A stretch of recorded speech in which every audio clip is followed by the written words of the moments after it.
धार्मिक नगरी उज्जैन में 3 दिवसीय विराट संत सम्मेलन का आयोजन किया गया, जिसमें देश भर के कई संत और महामंडलेश्वर शामिल हुए।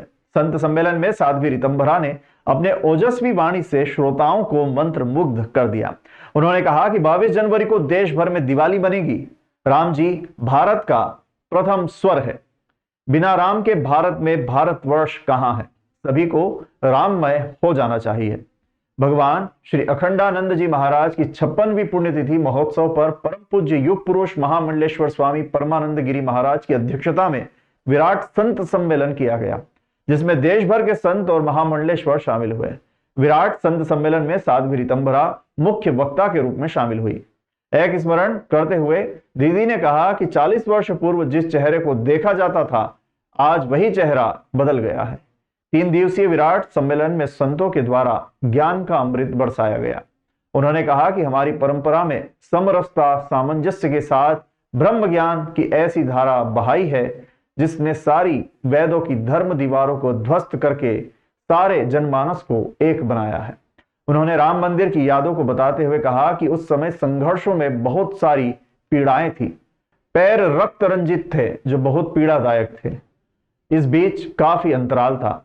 22 जनवरी को रामलला के गर्भगृह में विराजमान होने पर देश भर में दिवाली मनाई जाएगी। टीएमसी के नेताओं के बयान पर कहा कि इस पर बात करना उचित नहीं है। शुद्र राजनीति के लिए कई नेता अपना अपना प्रलाप करते हैं, उसका चिंतन नहीं करना चाहिए। चिंतन तो राम जी का करना चाहिए। राम जी भारत का प्रथम स्वर है। बिना राम के भारत में भारतवर्ष कहां है। सभी को राममय हो जाना चाहिए।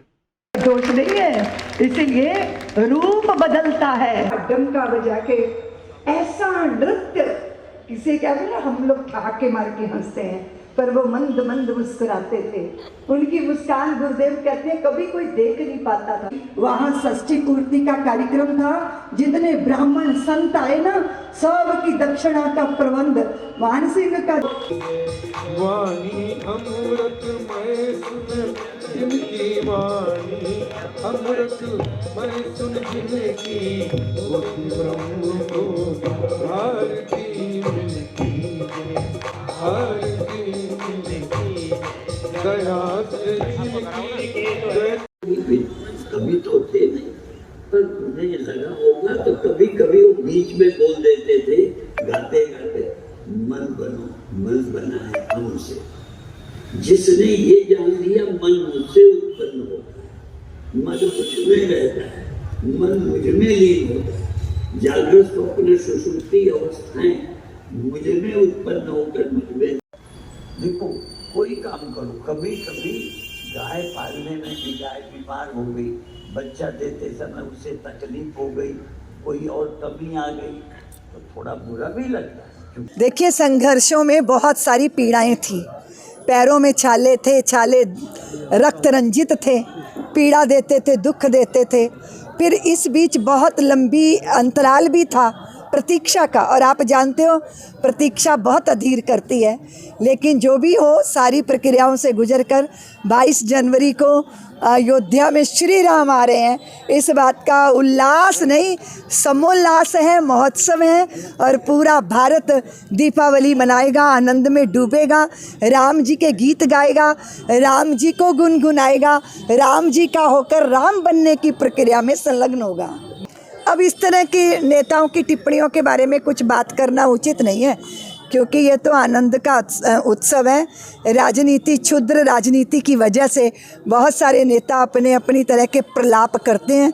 उसका क्यों चिंतन करें। चिंतन में तो राम जी हैं, और राम जी भारत का अपराजित पौरुष का प्रतीक है। राम जी सर्वे भवन्तु सुखिना की भावना है। राम जी दुख दोपहरी में सघन सुख की छाँव है। राम जी जो हैं जन्म और मृत्यु के बीच में ही नहीं, जन्म से पहले और मृत्यु के बाद का भी सत्य है। इसलिए जीवन के अंत को हम अंत मानते नहीं, क्योंकि उसके पीछे भी राम की सत्ता अनंत रूप में स्थापित रहती है। ऐसे राम जी, हमारे राम जी, रोम रोम में रमे राम जी, पूरे भारत की शक्ति राम जी, भक्ति राम जी, पूरे भारत की भावदशा राम जी, भारत का प्रथम स्वर राम जी। भारत में कोई बालक जन्म लेता है तो सोहर के गीतों में राम जी, और भारत में कोई पति पत्नी अग्नि की साक्षी में दाम्पत्य सूत्र में बंधते हैं तो वहाँ मंगल गीतों में जानकी राम जी। तो ये बिना राम के भारत में आदर्शों का चरमोत्कर्ष कहाँ है, और बिना राम के भारत भर में भारतवर्ष कहाँ है। इसलिए अब तो राममय हो जाना चाहिए सबको, सारे विद्वेष भूल कर एकात्मता के सूत्र में बंधना चाहिए। बाकी तो ऐसे भाषण वक्तव्य आते रहते हैं।